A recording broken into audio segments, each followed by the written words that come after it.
We're recording. Thank you.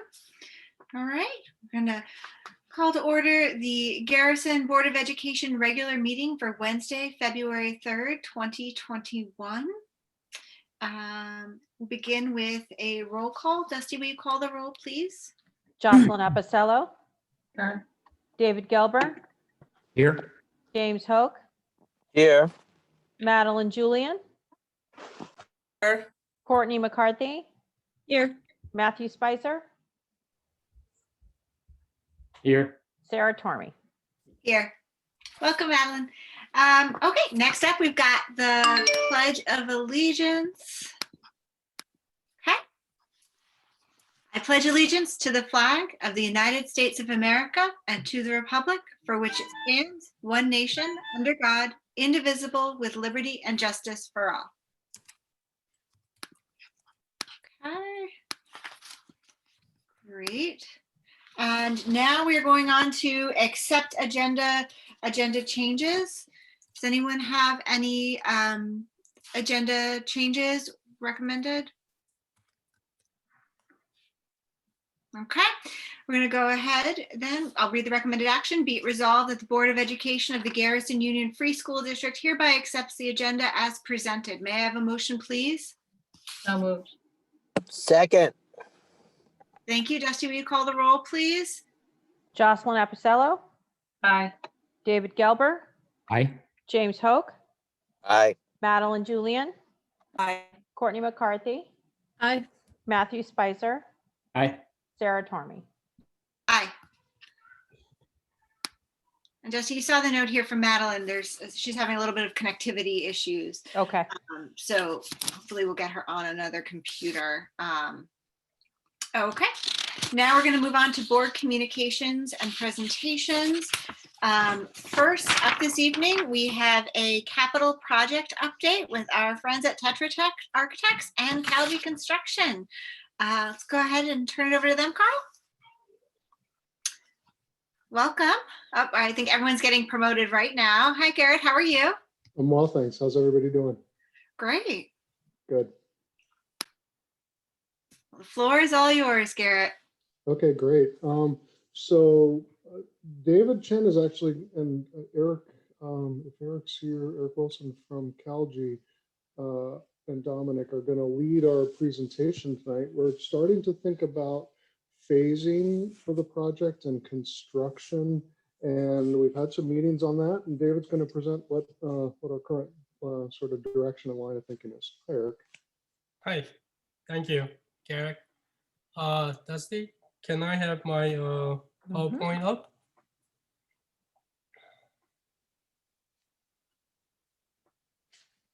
Oh, I need to be given permission.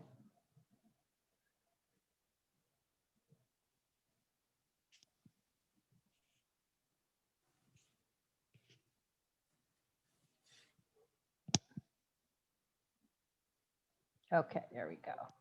Thank you.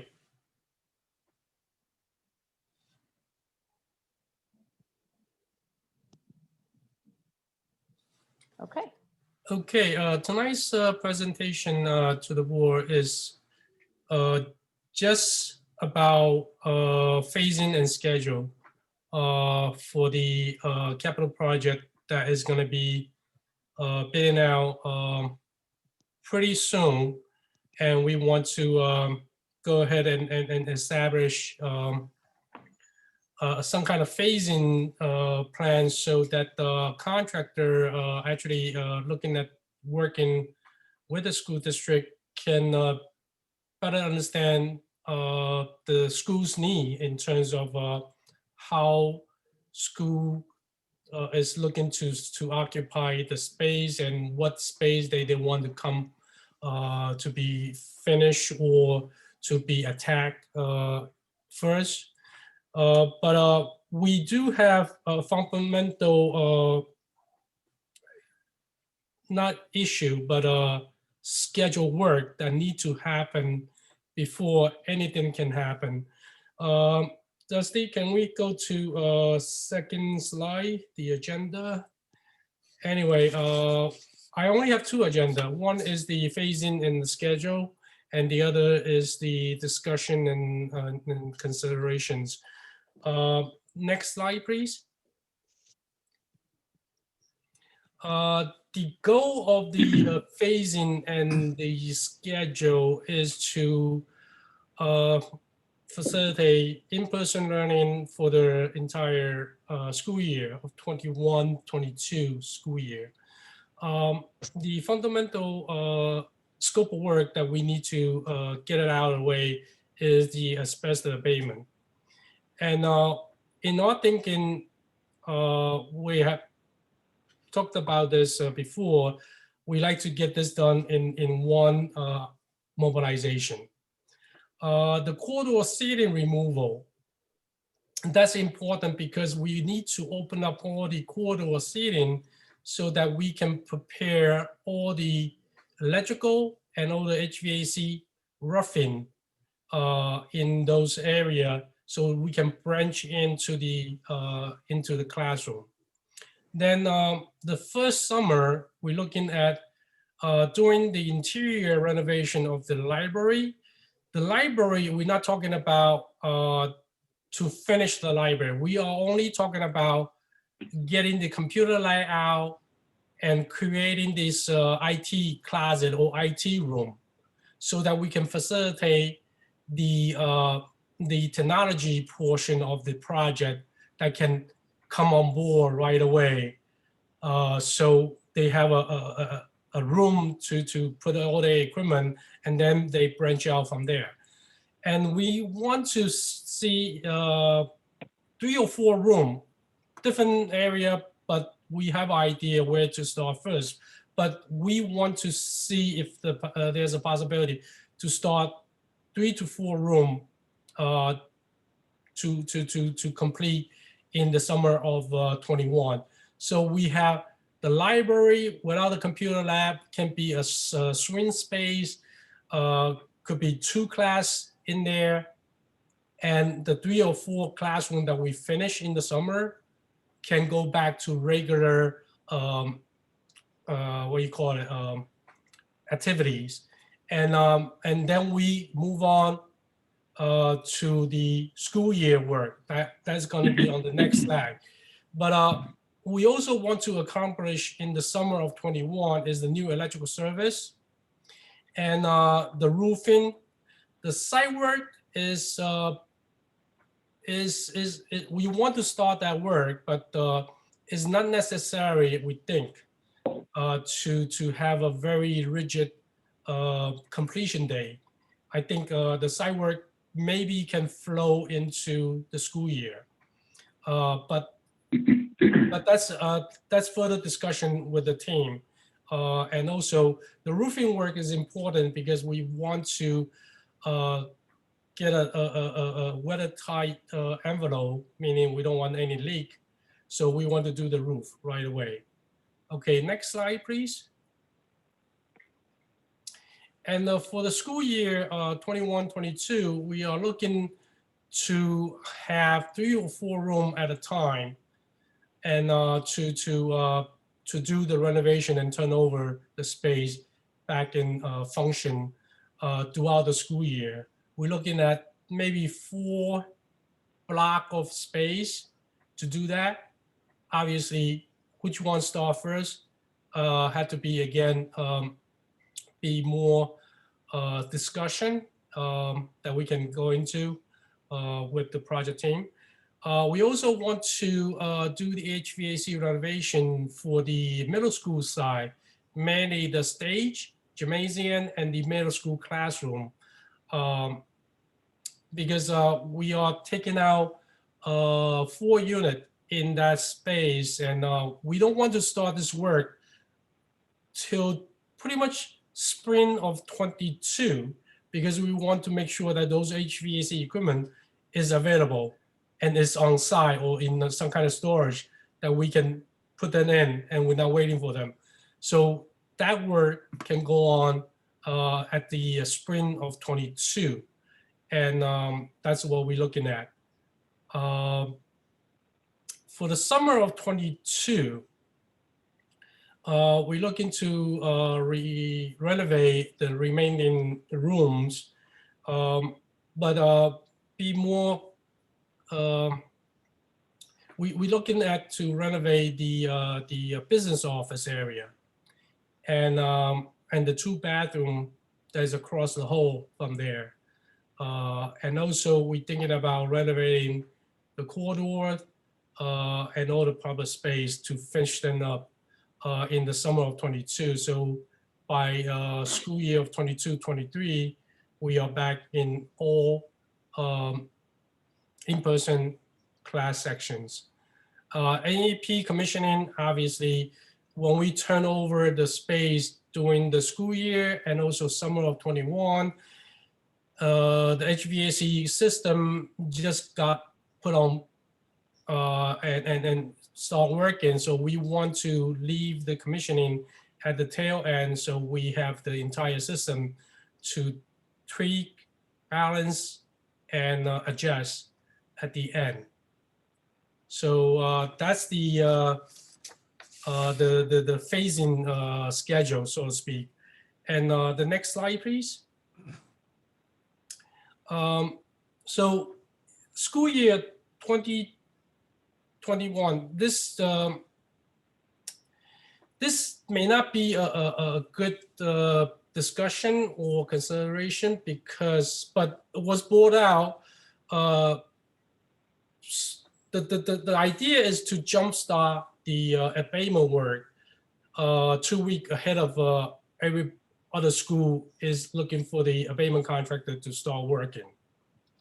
But at the meantime, our project is still under SED review. And so this may not be necessary because we may not be ready for them a 2 week before the end of the semester, meaning go to remote learning.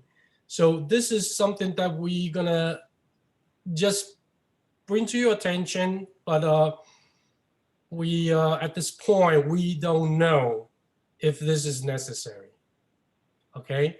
Obviously, this is the condition that we're gonna be facing. We need 4 classroom swing space construction during the school year. There will be move in and out, and because we cannot take over the entire school, obviously. So this is something that the entire team had to understand. And also the construction during school year go to second shift. But if there's a work that they propose is not going to interrupt or disrupt the teaching activity, we're going to allow them to work during school time in that space that is designated as construction space. Okay, so only when they propose work that is not going to be loud and you know, things like that, or smell. So the other aspect of the asbestos removal and also the corridor seating removal, when that happened in one mobilization or one swoop, 2 week to 3 weeks period of time, what the school is going to be, what the floor is going to be left with is mostly bare concrete. It's going to be safe, but it's not going to be, how you say it? Garrett, you have a word. I don't remember. Safe and separated from student occupation. Yeah, so the it's going to be safe, but it's not going to be pretty. Like just to be blunt. Okay, I'm sorry, David. I misunderstood your question. Yeah, so I'll add a little bit to this. So I just saw a comment come through about, you know, first of all, we know the kids are experience a lot of disruption this year because of the nature of this year, and by its unfortunately by its nature, construction is going to have an impact on education. So the goal here is to minimize it as much as possible. So moving to second shift is a very important component, but also starting school on time in the beginning of the year in the fall next year, we think is really important. So we're gonna set this up to achieve the right amount of work in the summer so that we can start school successfully without having to consider being remote. The idea of remote at the end of this year is a kind of an idea that came to the table. It may not be necessary, but we wanted to alert you to that as a conversation. It may be a non-starter and just not be possible. The two things that I really want to highlight out of David's presentation are we will need 4 classrooms to work on during the school year. And before the pandemic, I had actually counted rooms and sort of done some math in my head, and I was like, oh, there are 6 rooms available here.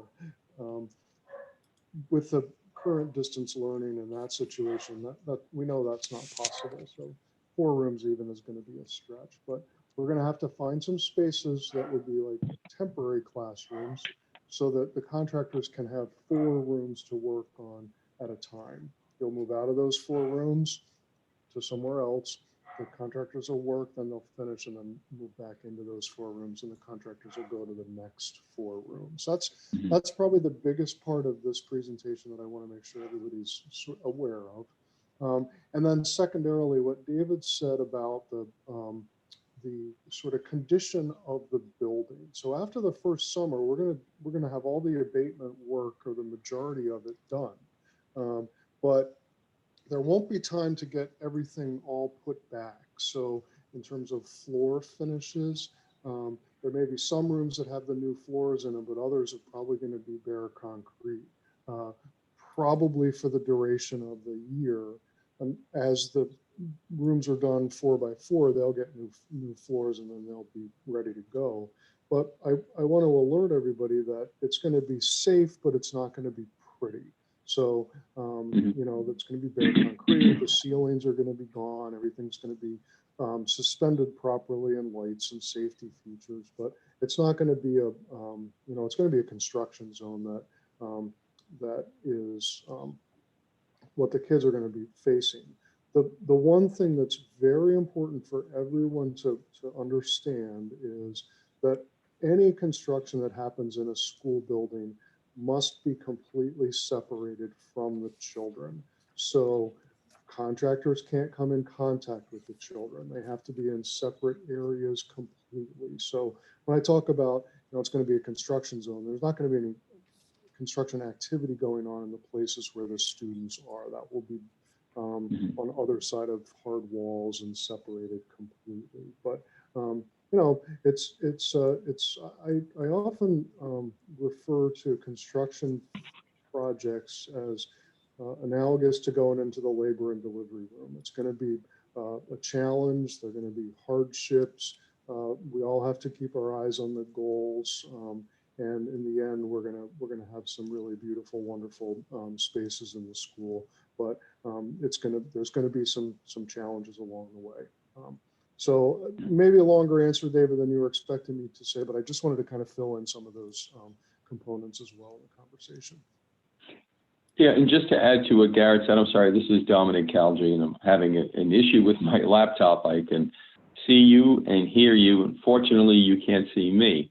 But yeah, as Garrett said, that's correct. Probably when these plans are ready to go out for bidding, we will have to also incorporate a construction implementation plan, which clearly defines the areas and what the contractors are going to have to provide for safing off their work areas and showing them access and exiting and where they would be setting up their trailers and facilities, so we make sure that the children, the students, and the faculty are pretty much safe from all kinds of activity. Thank you. Garrett and David and Dominic, may we at this point move out of the screen sharing mode and back into discussion mode? Are we ready for that? Thanks. Yeah, that's good. So we can all see each other. Yeah, it makes it a little easier. So if we're ready for questions, I know I've got a few, and I'm sure other board members do as well. So I see Matt's hand up. Let's go to Matt first, please. Hi, everyone. Thanks so much for doing all this planning and thinking and all of it. At the risk of being difficult, is it possible to just assume that the 2-week remote thing is, to use your word, Garrett, a non-starter, and just plan as though we just can't do that? Is that like something we could just put on the table potentially? We're certainly willing to look at that, David. I think maybe you would like to answer, and Eric Wilson, maybe you'd also like to chime in too. I think we can't, our whole goal, as we're saying, is to make sure that everything is back in order for the beginning of the school year. And that's where that idea came up, is to say, well, if we know we're limited in the summer, is there any way we can increase our time? And I think it's all about maximizing the success of the project and minimizing the impact on students. So if it's a non-starter, it's a non-starter. And that's, I think, for our schedule will work. We are impacting you all the next year. So we'll be able to get everything done in that time frame. I will say for the board and for everyone else that we have the school calendar, first look for next year's calendar on our agenda this evening.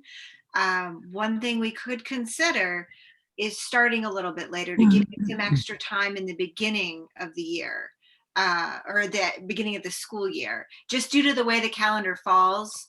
There's some holidays and such that we were planning to come in a week earlier and then basically take a week off. So that might be where we can get the time, because I do agree with Matt's comment personally that trying to keep the kids in person through the end of the year would be very important, given the disruptions we've had. And being remote for the end of the year would be kind of hard. David, I saw your hand up.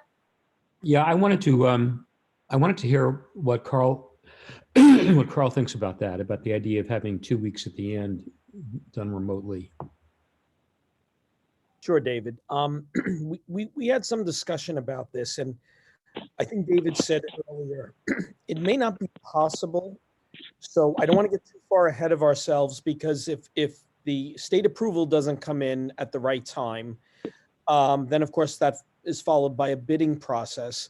So this may not even be possible. However, if it is possible, I do think it's something we should consider.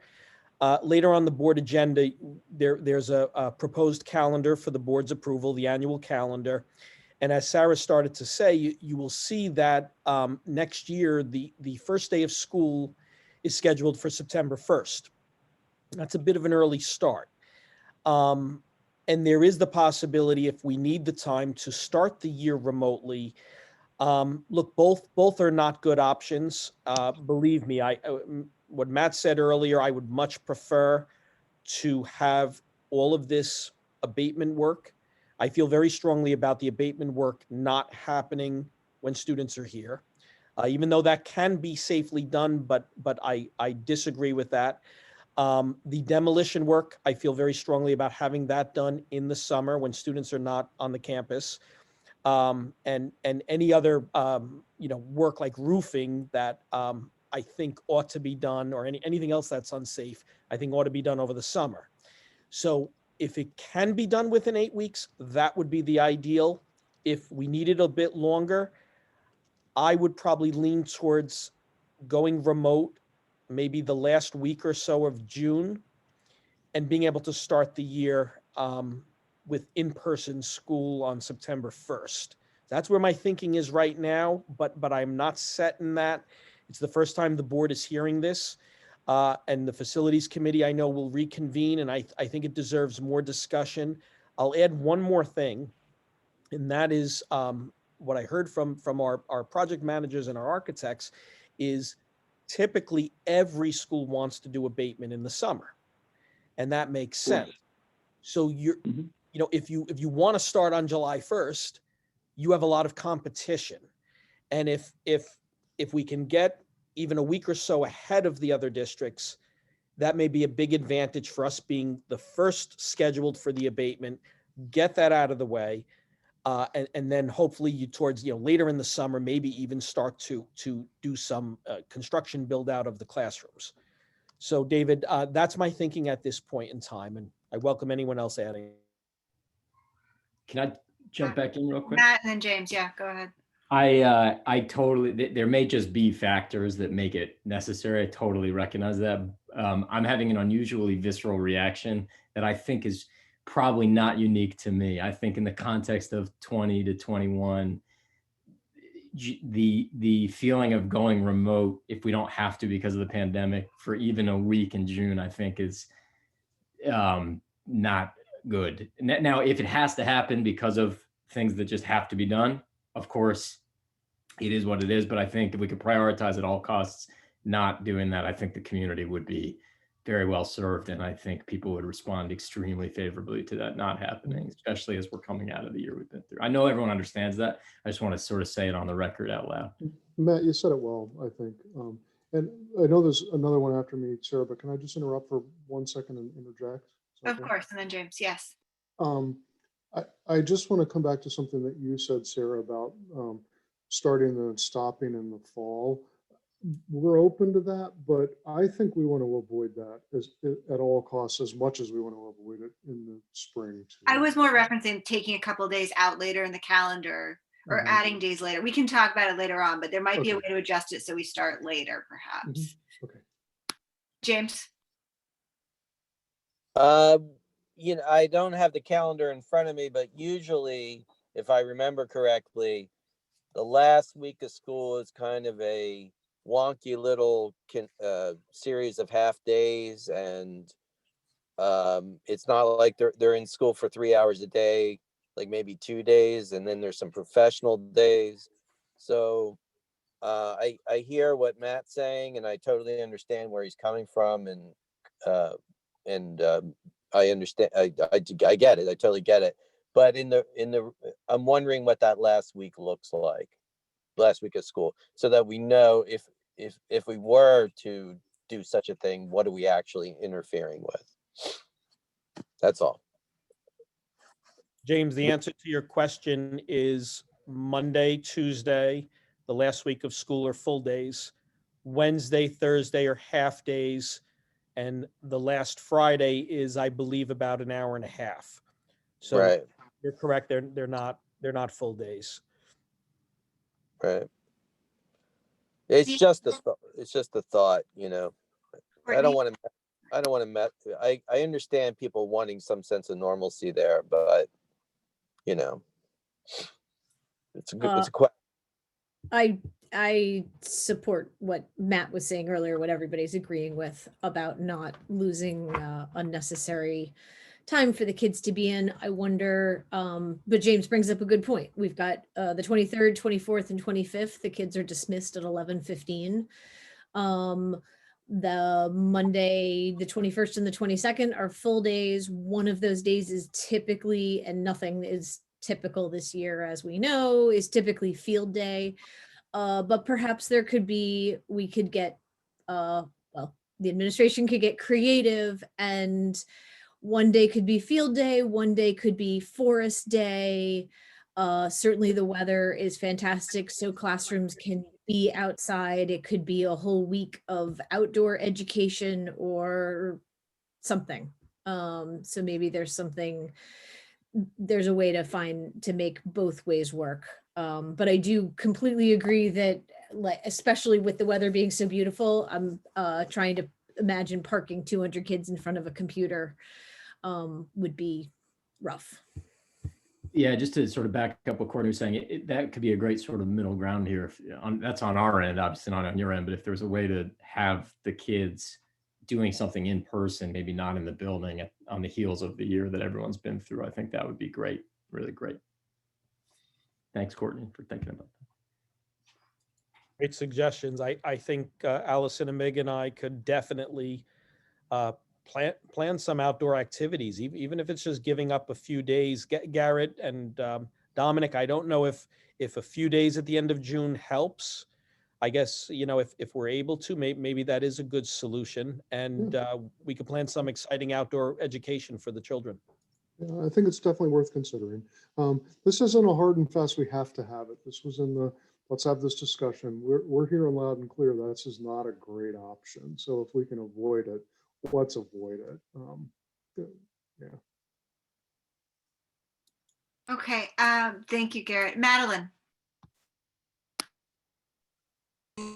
Afternoon, evening. It's been a long day, everyone. There are a couple of milestones that I do want to understand because I might be getting ahead of ourselves. Around this time, we're supposed to be reviewing the estimate for the construction documents. So I want to get an update on where we're at with that. I know the SD is reviewing the drawings. They might come back with some things, and then after that is the bidding efforts, and then after bidding efforts is the submittal review, right? So assuming that all of these milestones will keep us on track with the original schedule, we might not have any other option than to start as originally planned when the school finishes. So it would be good to get an understanding of where we're at with those things, because even before we get the SED review, we really should see where we're at with the estimate, because it's going to be a lot of back and forth. There's going to be some deficiencies that we need to work out. That end, and would be good to have and to understand. The other thing is, I do appreciate the facing, and one item that just jumped out is doing any work during the school year. So our job is to make sure that the children get an education. Any disruption to education is going to get an issue. So if we can get a little bit creative, and I'm looking more at the construction manager this end with schedule, instead of doing any work during school hours, the shift, not an overtime shift, the shift would start after the school is done for the day, and they can even work the evening, clean everything up the next day. That way we don't spend a lot of money in overtime costs, and we don't have to worry about any disruption to the education in the daytime. David?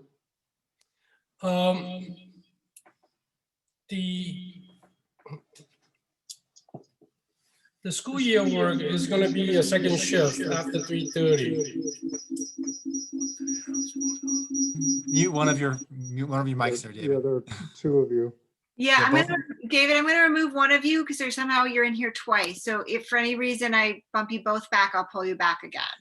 Okay. Now you're good. Now you can talk. Okay. There we go. Okay. But still, there's echo. Yeah. You've reached, that's the limit of my technical skills. Sorry, I can't remove the echo now. Okay. Eric, maybe you want to take a stab at responding? Well, I think there's a lot to it. You know, as we already described, we are planning on doing the work in second shift. And keeping the construction areas separate from the school areas, student areas, so that all the educational needs are met and not compromised. It's going to mean what we can discuss. The challenge is with what you're just describing, Madeline, is it's achievable to do work in the second shift and clean up. It's highly efficient, and it is expensive in terms of the cost of the contractor. They can't get too far into anything if they know the next day they've got to have it clean and ready for students to be in that same space the next day. So what we've found is creating this sort of swing space is by far the most preferable way to proceed with construction during the school year, because it enables the contractors to really dig into an area. They're going to be ripping apart floors, dealing with ceilings. We've already abated, but they have to prep floors for tile installation and for cabinetry installation and those sorts of things. We really need to have some dedicated spaces. If 4 is too many, we can talk about that issue. But in terms of phasing, it's challenging to do construction like this and have work going through the school year without having spaces that are dedicated for construction needs.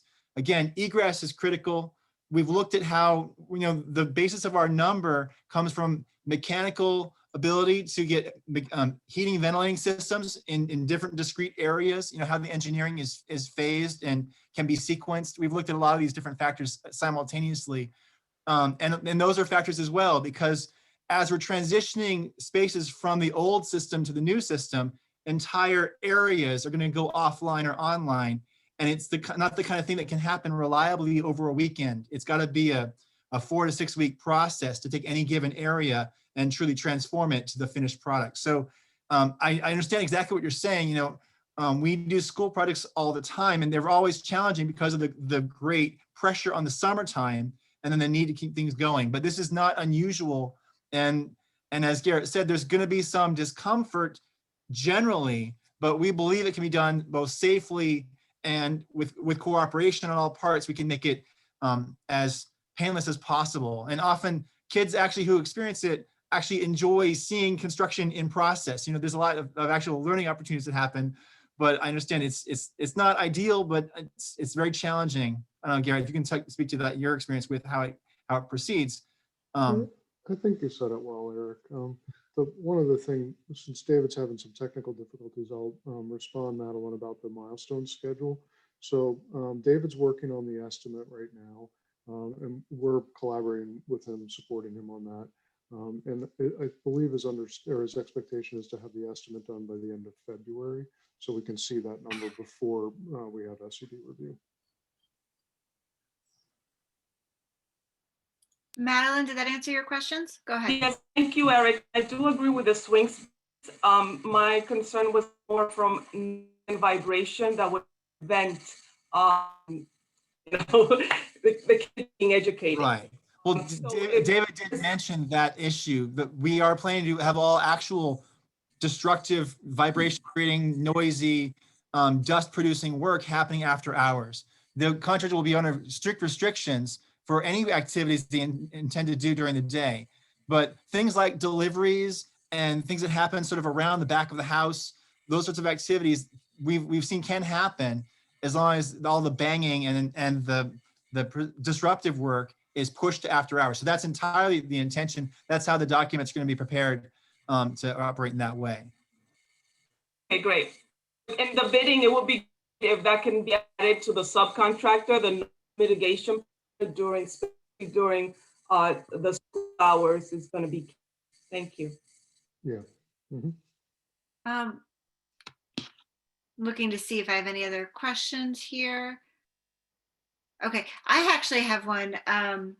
Well, first, when you say 3 to 4 rooms at a time, how long do you expect to spend in those 3 to 4 rooms?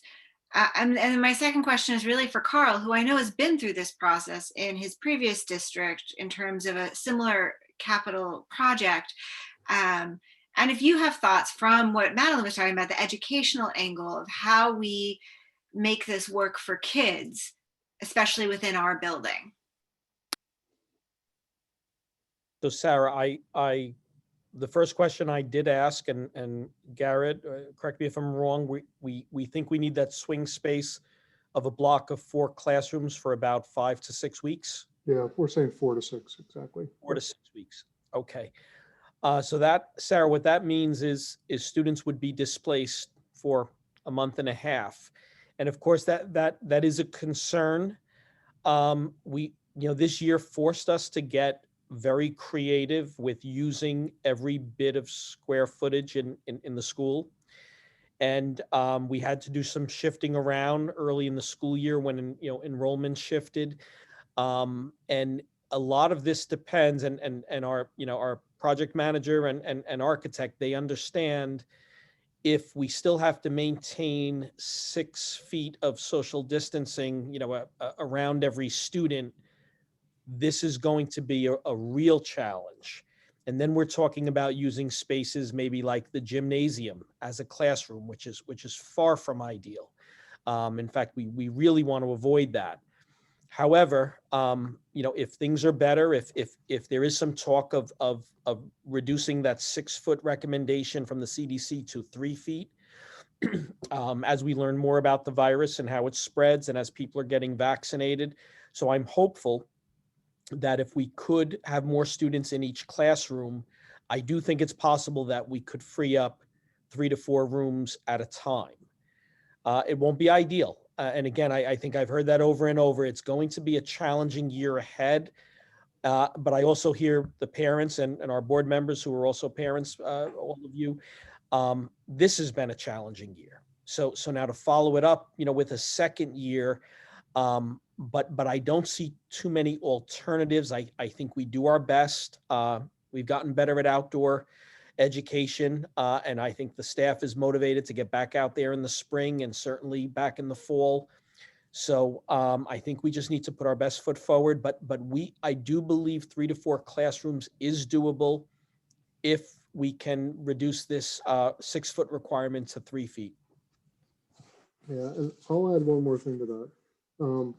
David mentioned that the idea of taking the computer lab out of the library and starting that, opening that space up at the beginning, that could offer an opportunity for some temporary classrooms that don't exist now. So if we can create some of those swing spaces where people can move to, sorry about my dog, that could be a way to minimize the impact.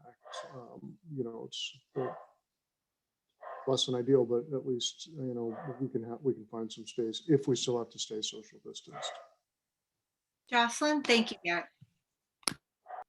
Thanks, everyone. I wonder. Well, first, it seems unlikely that the 6-foot thing would be minimized anytime soon, and I wonder 2 things. One thing is a statement. We have to think outside the box on how to, excuse me, sorry, keep our children in school. We have a neighboring school, for example, that's done outdoor classrooms since the very beginning. We could do a field trip and learn a lot about how they set it up and manage it. But I also wonder this, who is going to start thinking about how to think outside the box? And when do we start doing it? Like, do we need is it the facilities committee? Is it just the architects and the team? Because I would like to have some concrete next steps on how to make sure that, that we start to really think about how to manage this. And I don't know who that question's for. I guess Carl. Yeah, sure, Jocelyn. I'll take it, and people can add. I see it starting with the facilities committee, absolutely. And Allison Emig and I, as far as the thinking out of the box, that's your administrative team, with input from our teachers and faculty, of course. So outdoor, I think outdoor teaching in September needs to be on the table. We did some of it, but you're right. Others have done that, pretty much full time, right up to the beginning of winter. So I think if need be, we've learned some lessons. We can learn from some others. I agree, but I think the conversation again starts with the facilities committee. I know we have our team of architects and project managers. They're going to be with the board once a month. So you will get monthly updates from this team that's here this evening, and I think we will figure this out together. There are still some unknowns, so I do believe by March or April we're going to know more. I don't want to get too much into it this evening, but there's concern over variants. But at the same time, our infection and positivity rate has dropped. The vaccine is starting to ramp up. So all of those, I think it's too early to really start making firm plans for September. I think we need to start considering it, but I do believe by March, April, we'll be in a better place. Mm-hmm. I'll just add one quick thought. I know this seems daunting, but we've done this many, many times. The construction team, the architecture team. So we're gonna figure this one out. I've actually seen phasing situations that were harder than this, which is hard to believe, but in schools that are just bursting, where you're trying to, find swing space, and all of a sudden, you look at it and you're like, oh, wait, let's do this and let's do that. And then everybody, it makes sense. So I'm an optimist, yes, by nature, but I'm very confident that we're going to find a good solution to this. We're going to get construction going just the way it needs to go. It might be 2 rooms. Maybe that's all we can achieve. And then we'll have to work around that. We'll figure all this stuff out.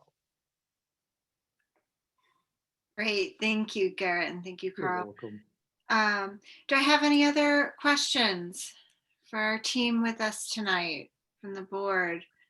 I see, Carl, that we have Mr. Twardy with us as well. Michael, did you have questions that you wanted to ask here at the panel?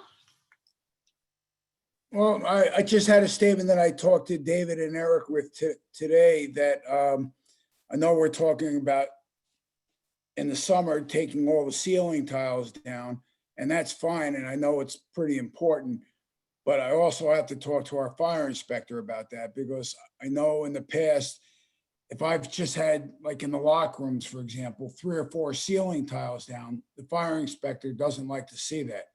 I don't know what the reasoning is, and he's due in on February 8th, which is next Monday. So I just, I want to make sure that we're still within code with the fire inspector. So I'm not trying to throw a wrench into this, but I just want to feel comfortable with the fire inspector. Garrett, you're muted.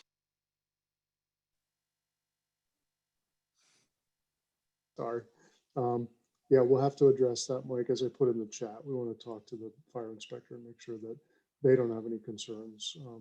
We've seen it successfully done in the past, but if there's a particular concern that the fire marshal has, we want to make sure we're addressing it.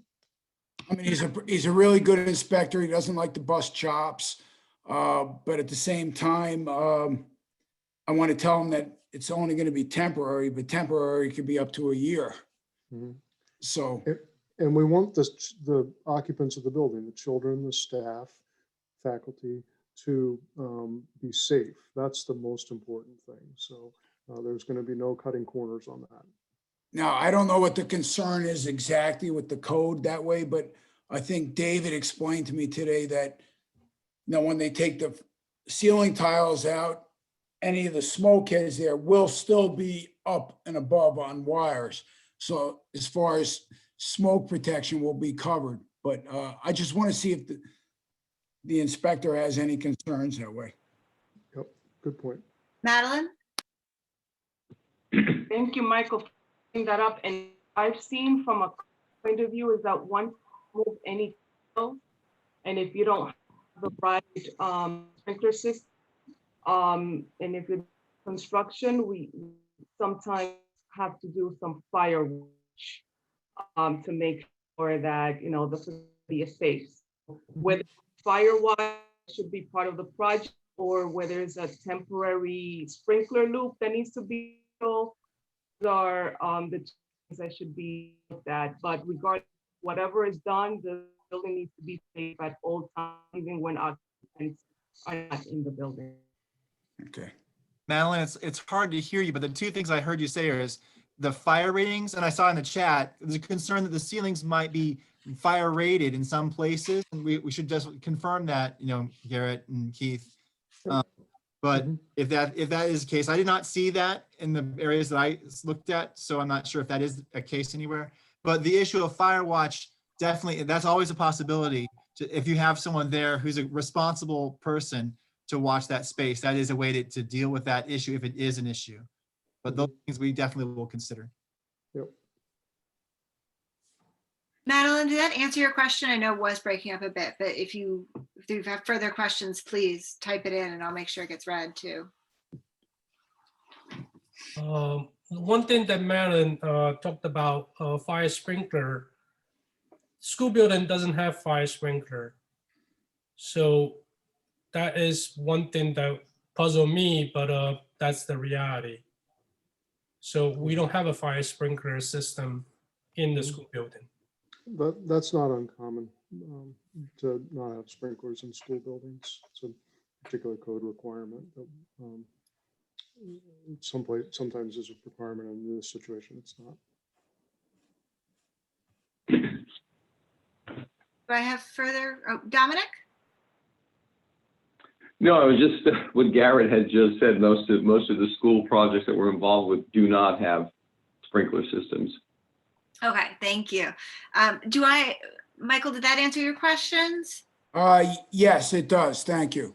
Great. Do I have further questions from the board? James, go ahead, please. Just that, to Jocelyn's point, I suppose it seems to me that administration and the committees and the contractors that we're dealing with need to think about either programmatic, creative compensation, or so that by compensation, I mean trying to compensate for the either shrinkage of space or usage of space. So those are one, there's programmatic creativity that could go on. And then the other is meaning instructional or sharing of spaces or, any number of things that could be done on the creative programmatic end. And then on the other hand, we have the spaces themselves, which involve whatever structural creativity could be used in order to make those maximize the use in those spaces. So I see it as an opportunity as much as the challenge. I know that's a bit of a cliche, but I kind of do. I think that's the way we get through this. That's all. Agreed. David, did you have a question? You just unmuted. Did I press it? Well, actually, one thing I just wanted to say, and I don't mean to take this away from where we are, but unless my memory fails me, this is the first time we've had Joe Jimick with us as a group. Is that right? So I just wanted to say welcome. Glad you're here. We're really psyched to have you. And that's about it. Thanks, Thank David. you. I appreciate that. Okay. Do we have any other further questions or comments regarding the capital project update presentation? All right. I'm going to keep us moving on then. I want to thank David, Eric, Garrett, and your whole team. Thank you, Mr. Torty, for being here. Really appreciate all the work you're putting into this project and all of the time.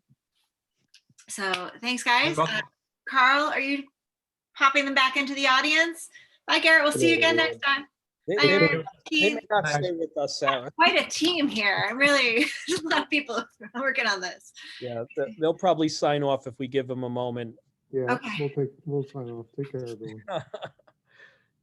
Great. Well, I'm going to keep, just because we are, we've got a long night, I'm going to keep us going then. Thank you all the board members for your questions. The next thing up we have is our board discussion, designate members to attend meetings with local legislators. We've been invited to 2 meetings. One is with our local assemblywoman, Sandy Galiff, and the other is with Sue Serino, our local state senator. Both are sponsored by, I hope I get this right, the Westchester Putnam BOCES School Board Association, excuse me.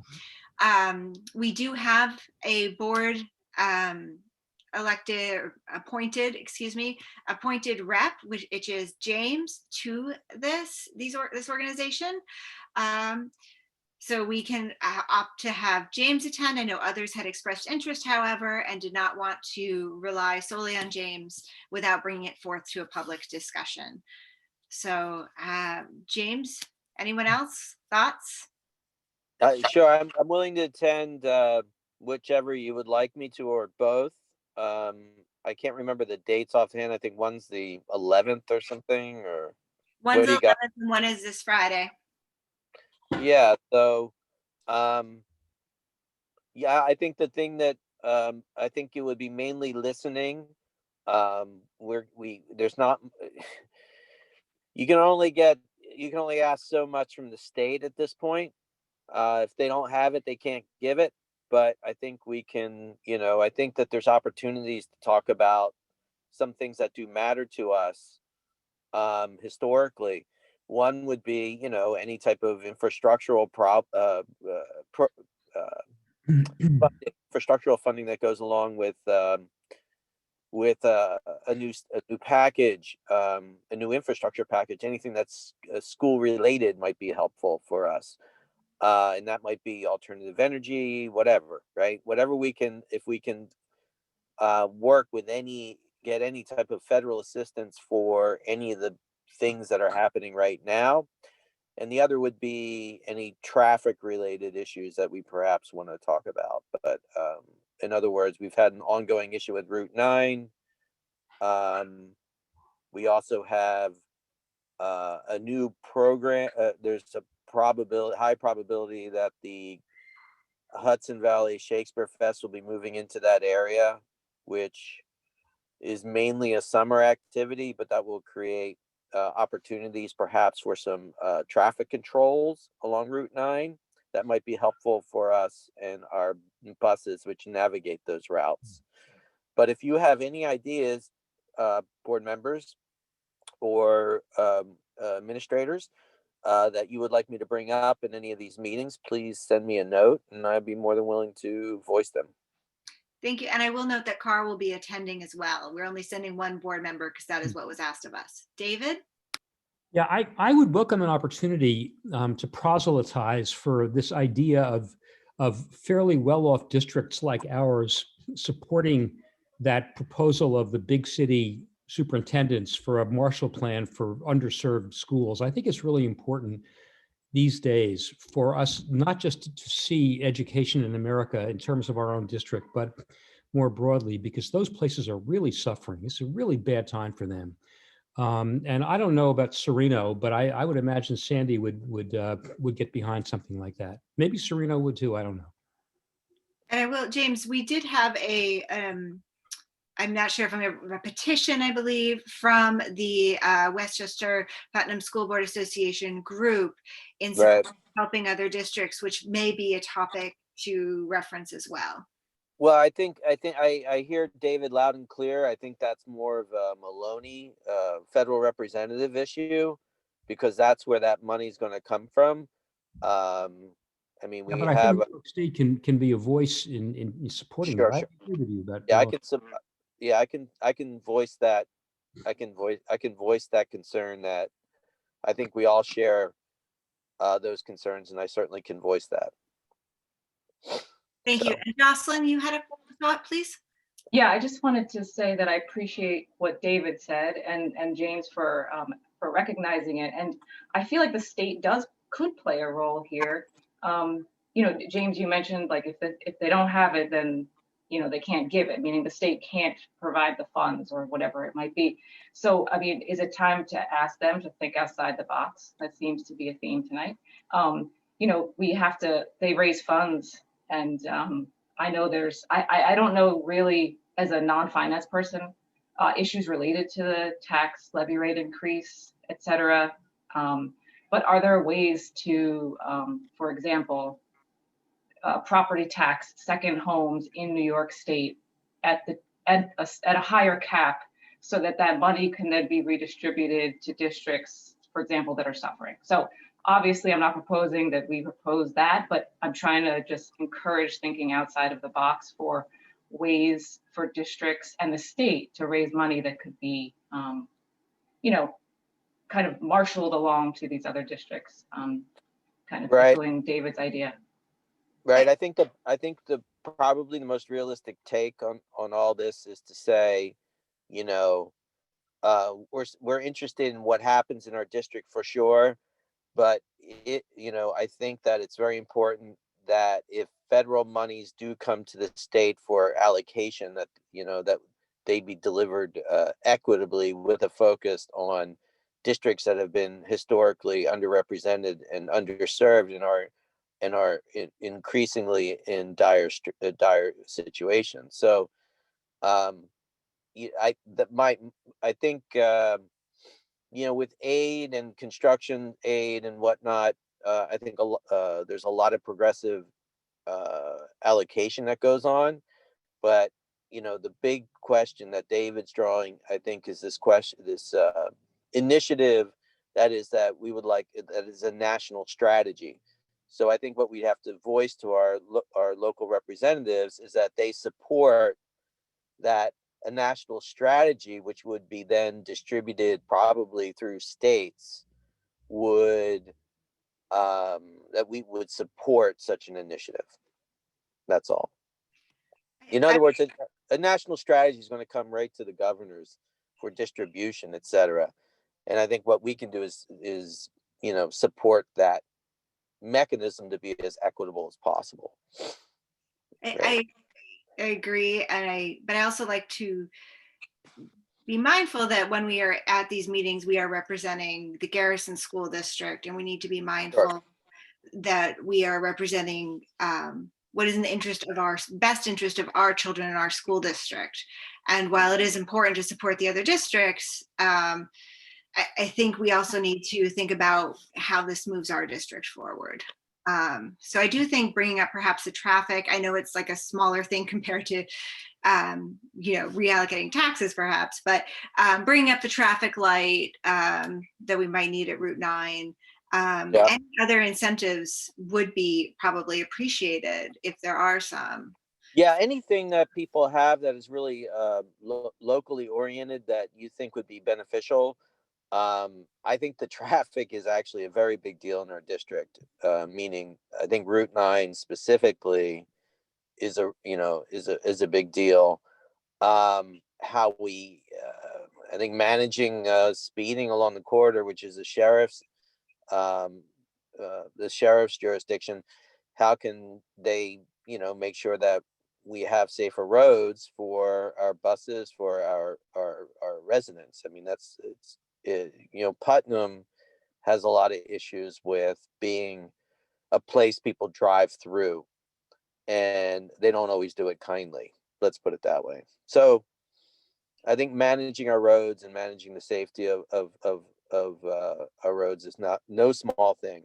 And we've paid the price in the past with deaths along Route 9, both in recent past and distant past. But like I said, any tangible items that are locally focused, feel free to send them to me, as well as these more proselytizing ideas that David supports. I can handle them all, man. I can handle them all. All right, Pete. All right. Do I have any other thoughts, questions, comments on this topic before we move on?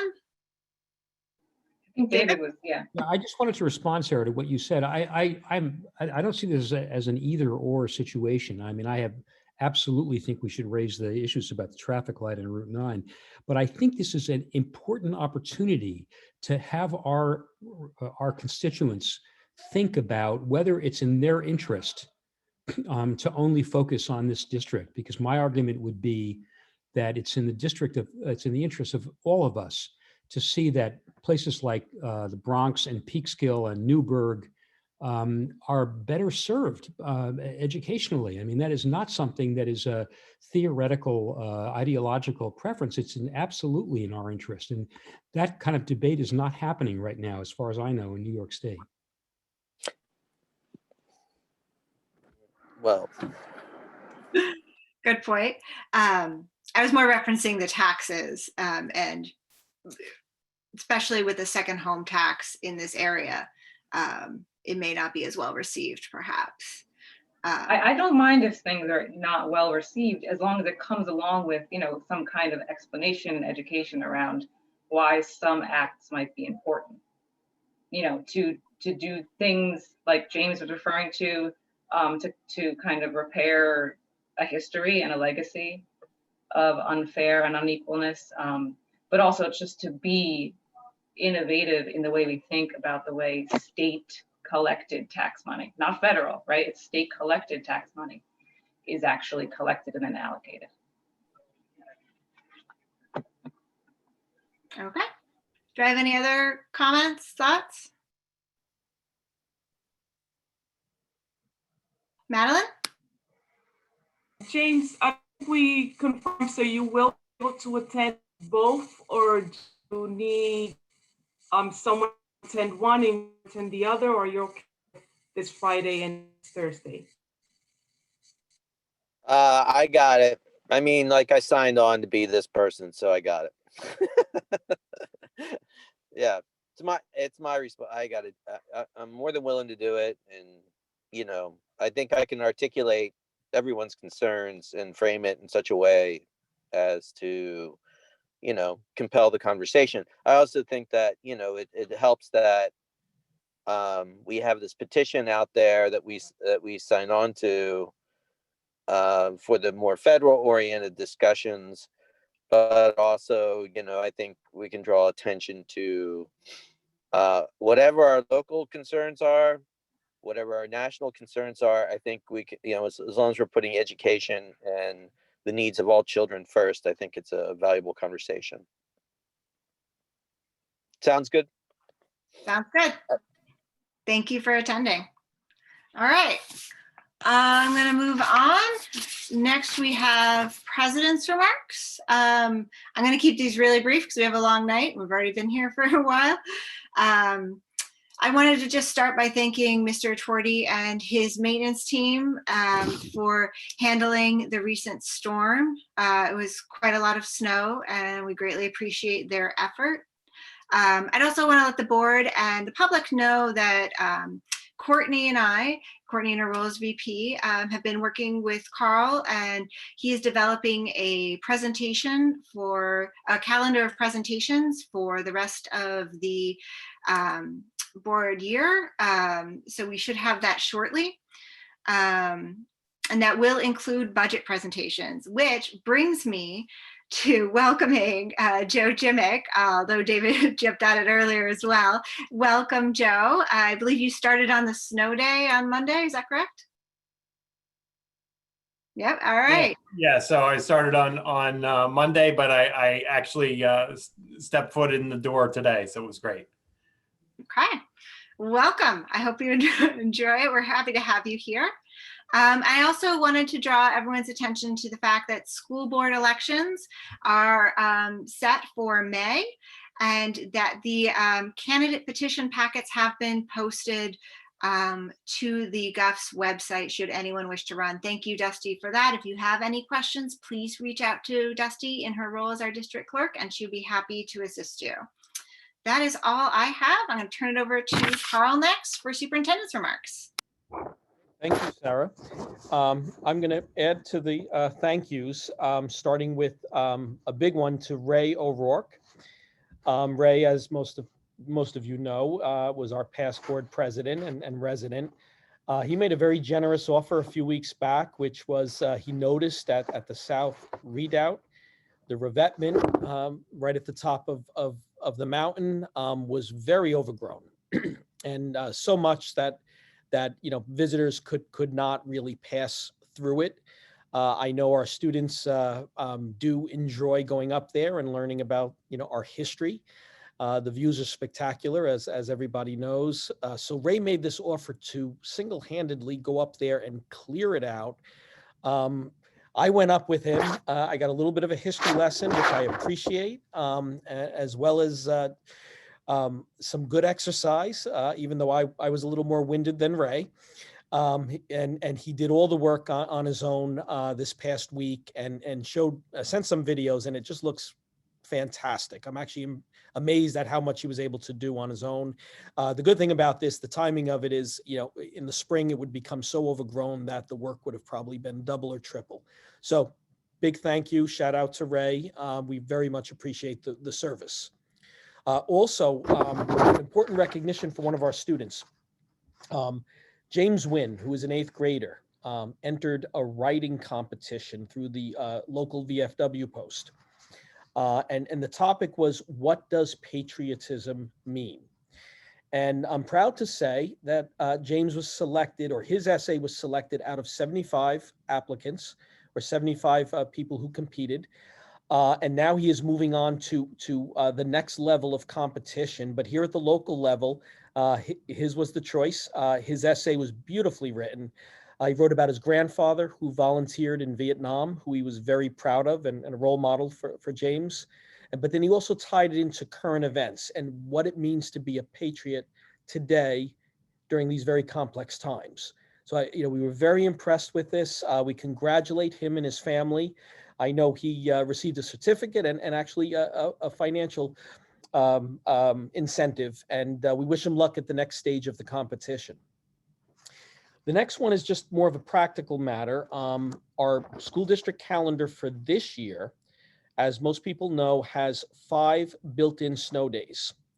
And as of yesterday, we did use 4. Just a reminder to the community, we do have 1 more. We hope not to use any more. That would be good, but you never know. If we do go beyond 5, unfortunately, then you need to cut into the April spring break, which I know people do look forward to.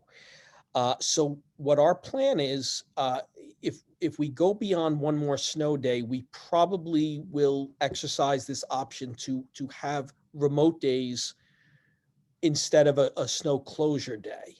With that, we will, hit our mandated days for New York State, and we will not need to cut into spring break. So that is the plan right now, but I'm going to keep my fingers crossed that the most terrible weather is behind us with these last 2 days of snow. Next, I'm going to invite Nurse Melissa, who I believe is still in the audience, to join me just for a very brief update on vaccines as well as surveillance testing. So she'll be with us in a moment. Welcome, Melissa. So before I turn it over to Melissa, another announcement that came out of the state is that Governor Cuomo, you may have heard, is allowing winter sports as of this week. Now, also high impact sports, which was a little surprising to some, but high impact includes basketball, ice hockey, wrestling, and competitive cheerleading. That doesn't impact us because, of course, we don't have those sports, and this is for high school sports, not modified. So there is no modified winter season. However, there's a strong likelihood that there will be a spring modified season. And that I am very much in favor of, if we can do it safely. We're excited about that. Patrick Beckley is planning the spring season. We do have a posting for a girls softball coach. That's the one sport that Guffs takes the lead on. And then we do have a merger, with Haldane. And that the offerings there would be modified boys lacrosse, modified girls lacrosse, and boys baseball. So that's for 7th and 8th grade students. Again, it's not 100% certain, but we do believe there's a good chance we will have spring sports. The athletic directors and superintendents and with the Department of Health are working on health protocols to do that safely. Now, with that being said, I invited Melissa because she has some very good news on 2 fronts. First is the vaccine front, and the second is surveillance testing. So, Melissa?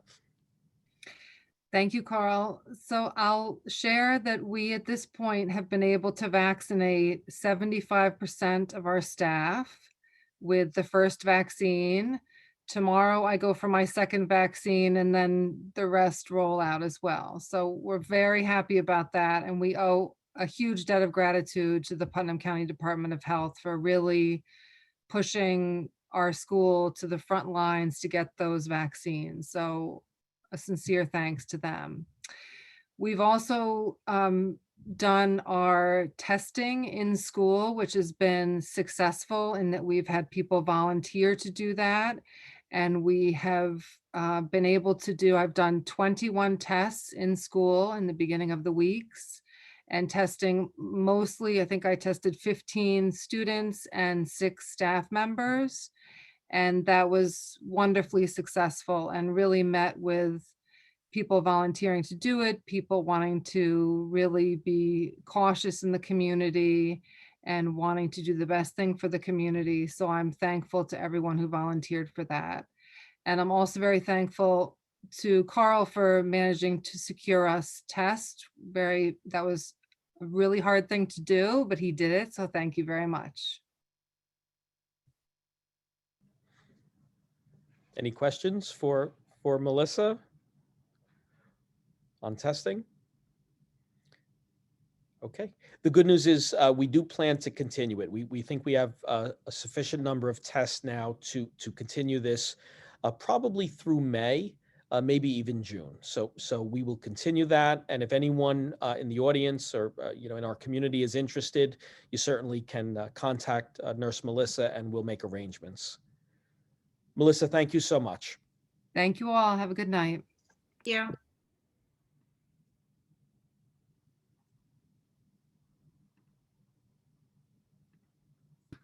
Okay, Sarah, that's all I have for this evening. great. Thank you, Carl. Okay, now we are moving on to committee reports. First up, we have the Planning Committee. Jocelyn, do you have an update? Hi, thanks, Sarah. So the planning committee, which consists of David and James and Carl, we met on January 27th, so last week, with Jonathan Costa, the consultant, to talk about what we were going to do for the rest of this spring term. And so we're finalizing a draft of the vision of a graduate. And we will be kind of finessing that next week with our total strategic coherence planning team, which consists of faculty, administrators, and parents and community members. So we'll be meeting next week on the 11th, I believe, of February to kind of try to finesse that to make it a draft that we will then release in another thought exchange effort to the wider community to get the broader community's feedback. And then we'll be looking at those results from a thought exchange where we could hear how folks feel about the vision of the graduate in its current state, and hopefully release our final vision in March, we're thinking. And that's not the end of it, right? That's just the vision of the graduate. Then we have to continue to move on and work on the actual, mapping of all of these kind of important skills and dispositions onto how we're going to enact it into a plan. So I think the board will be, and the faculty and administration will be looking at how some of what we're already doing in the district is aligning with what the vision of the graduate looks like. That's pretty much the gist of the rest of the spring. I think that then we'll ramp up late summer and early fall with the really meat of the strategic planning. It's been a kind of, as we know, a rough year for coordinating things, and there's a lot on people's plates. So I think that there'll be a couple months now of really pushing some work on it, and then we'll kind of fade off a little bit through the summer and then really hit it hard again in the fall. And I wonder if David, James, or Carl want to add anything or correct anything that I've said. It's a great summary, Jocelyn. Any other things you want to relay to the group, James or David? Okay. Thanks. Yes, Sarah. I have a question. Do you think some of what you're seeing, and this, Carl, maybe you'd be able to answer this too, would be able to be part of this year's budget conversations so that when you say we hit the ground running in the fall, it'll really be ready to go? That would be so great. Carl, what do you think? I do. We spoke with Jonathan about that, and then I had a one-to-one conversation with him. We do not have to wait because this work will continue into next year, as Jocelyn said. So there are some I think clear opportunities for our district that we want to pursue. And I think we definitely ought to start introducing them into the budget process, which will start next month, things that we could implement in September. So Jonathan actually was very enthusiastic about that approach and not necessarily waiting. And then there will be, 1-year goals, 2-year goals, 3-year goals, and there will be more to come. But the answer is definitely yes.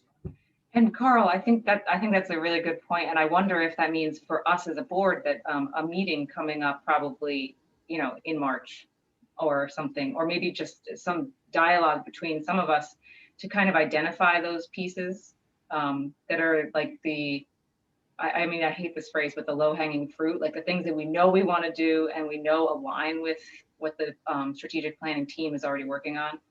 So I mean, we may come to some of the other members to help with like thinking about how to get it in through the budget discussion, right? Absolutely, yes.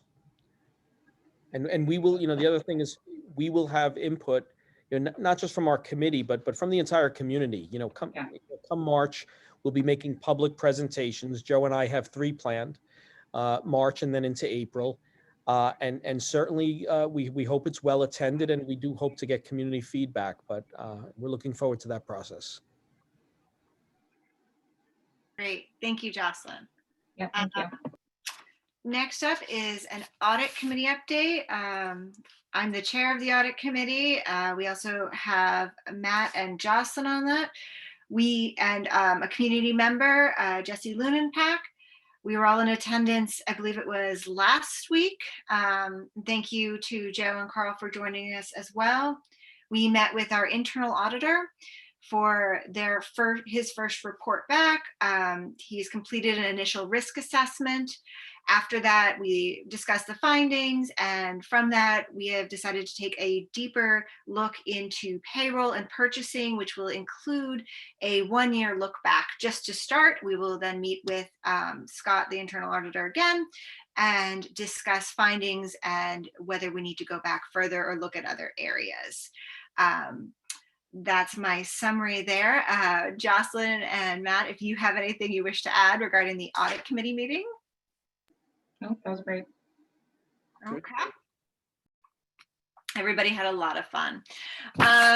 Next, we're going to go on to policy committee. Courtney, I'm trying to remember. I know we had to cancel a day due to snow. Do you have an update? Yep. Just very brief. Yeah, we postponed our meeting today. With the delay, we'll be meeting next Wednesday, I believe, early afternoon. So we'll have more of an update for our March meeting. Later on in the agenda, you see that we have a first reading of policy 6410. That is the staff acceptable use policy. It includes 3 new legally required sections: the use of mobile or personal devices to access district information, guidelines for use of district approved social media, and safeguarding personal computer devices and protecting confidential information. So we'll be taking a look at that.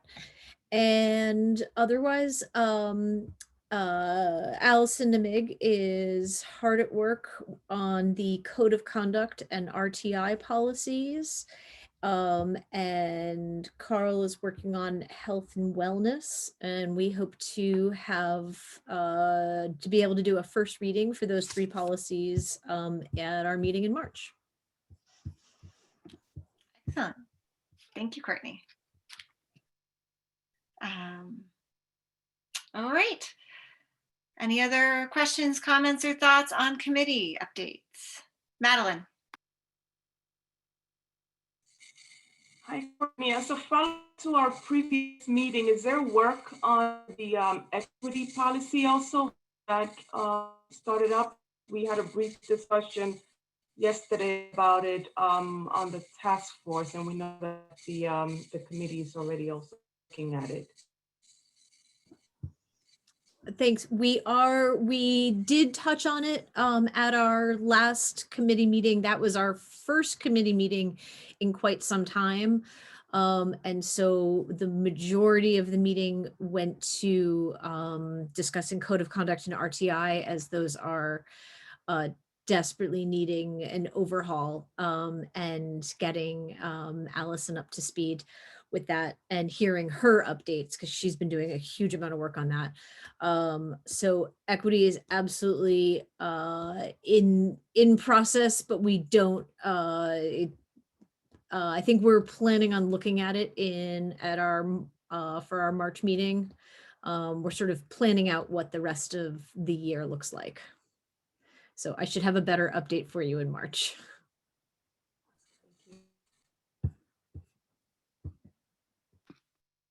Thank you. Other questions, thoughts? All right, we're going to move on then to accepting the minutes. I'm going to read the recommended action. Be it resolved that the Board of Education of the Garrison Union Free School District hereby accept the minutes of the regular meeting of January 20th, 2020. May I have a motion, please? So moved. Seconded. Thank you. Okay, any questions, comments on the minutes? Okay, Dusty, can we have a roll call vote, please? Jocelyn Apicello, Aye. David Gelber, Aye. James Hoke, Aye. Madeline Julian, Aye. Courtney McCarthy, Aye. Matthew Spicer, Aye. Sarah Tormey. Aye. Okay, thank you.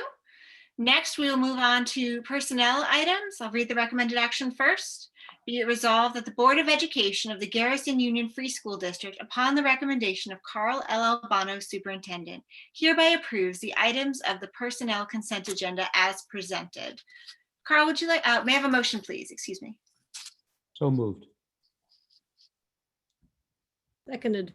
Thank you. Carl, would you like to comment on these, please? Okay, sure. The first one is Mrs. Jennifer Kirschenheiter submitted a resignation to the district. And it's for personal reasons. So really, I just want to say thank you to Jennifer for 2 years of dedicated service to the students. We wish her and her family well. And Mrs. Emig is already planning that search process. We do have a letter prepared to go out at the end of the board meeting to the middle school parents. There are substitutes in place. They are certified teachers, but they are there temporarily. We've posted the position. We will have a thorough interview process led by Mrs. Emig and an interview committee. And we're hopeful that maybe, I'm hoping by March, we will have a recommendation to the board for the permanent replacement. It is a key position, and we want to make sure we have the highest quality teacher in that position. And again, we thank Mrs. Kirschenheiter. That's really the only one to comment on, Sarah. Thank you. Do you have questions or comments? Okay. Well, let's move then to a roll call vote, please. Jocelyn Apicello, Aye. David Gelber, Aye. James Hoke, Aye. Madeline Julian, Aye. Courtney McCarthy, Aye. Matthew Spicer, Aye. Sarah Tormey. Aye. Okay. Can I make one comment about what that item that Carl mentioned? Yes, go ahead. Is that possible? I don't mean to be out of order.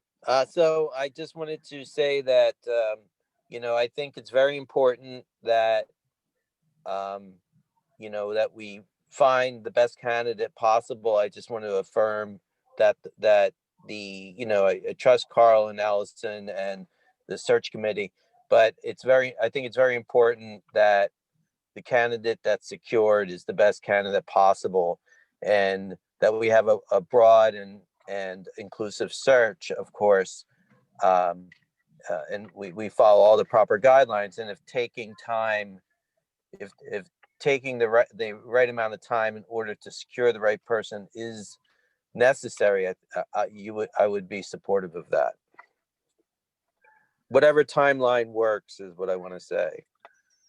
James, I appreciate those comments. Allison and Meg and I, in planning the search process and the interview process, we spoke about if we do not find the highest quality candidate for Garrison, we would consider potentially reposting it and running a second search and having a leave replacement in that position. I do agree with you. It's such an important, I mean, all of our teaching positions are important, but this is key. This is 3 grade levels. It's a core academic subject area.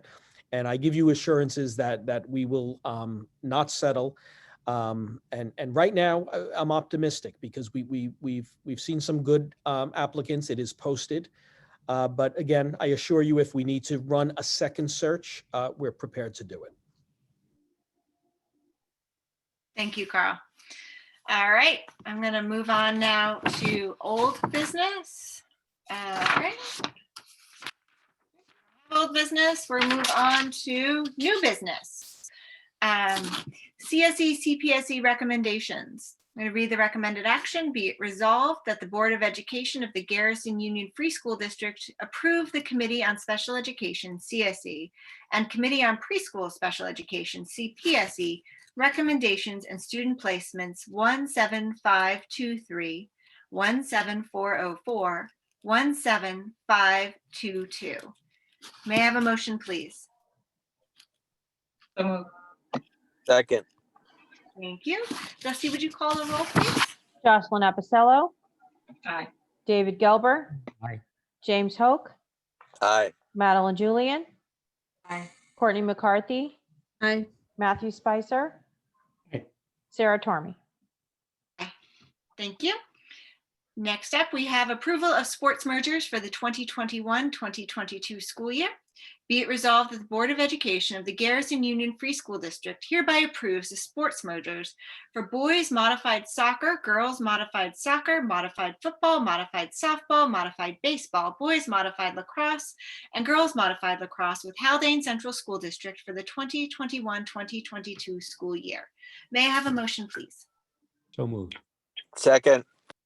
Thank you. Any questions, comments? Okay. Sarah, I would just add that we appreciate the partnership with Haldane. And the purpose of the merger, as most people know, is that, you know, we are a smaller school and we could not have these athletic teams on our own. So we have this great partnership with Haldane, and, you know, we look forward to enjoying those sports activities in the fall. Thanks, Carl. All right. Move to a roll call vote. Jocelyn Epicello, Aye. David Gelber, Aye. James Hoke, Aye. Madeline Julian, Aye. Courtney McCarthy, Aye. Sarah Tormey. Oh, sorry, Matthew Spicer. Aye. Sarah Tormey. Aye. Thanks. Okay. Next up, we have our first reading of policy 6410, staff acceptable use policy. This is just a first reading, so we will not be voting on this evening. The policy is posted in the public information on the board agenda, should anyone in the public wish to review it as well. And as such, I will not be reading the 2.5-page policy in full this evening for you. So if you have questions, I hope you go read it. I would like to open it up to the board for questions or comments following this first reading. Anybody? Jocelyn. So thank you for having this go for a first read. I have a couple quick questions. As I read it, I couldn't quite tell what the district approved social media tools were designated as.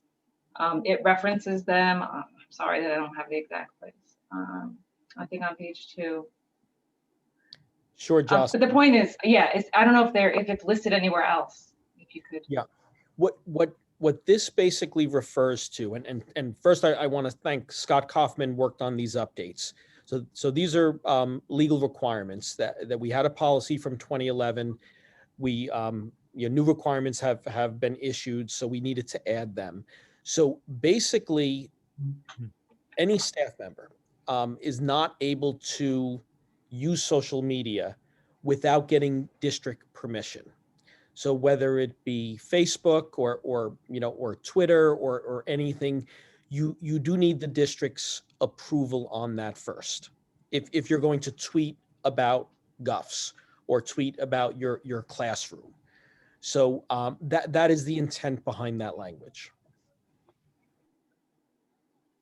Okay, and so in that paragraph where it says the definition of district-approved password-protected social media tools are those that fall within the district's electronic technology network, or which the district has approved for educational use.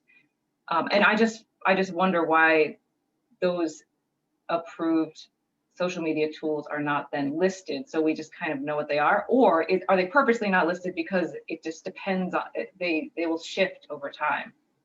Yeah. So it's just something to maybe look at. I don't know.